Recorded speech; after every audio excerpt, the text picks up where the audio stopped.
Hello, in this video I'm gonna show you how to change weapon fire type in Stalker 2 Heart of Chernobyl. To do it, first I'm gonna switch to a weapon that allows me to have different fire modes.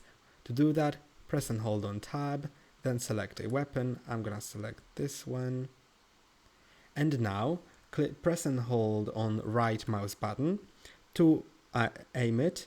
And now in bottom right corner you can see the ammo as well as fire modes, which are below the number of ammo. You can see that letter A is selected, which stands for auto mode, auto fire mode. And on the left side of it you can see one bullet, which means single shot mode.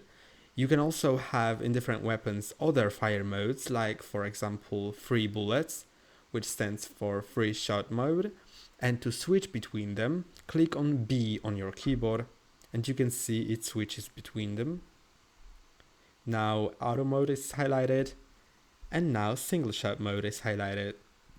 That's all for today. Don't forget to like and subscribe. See you next time.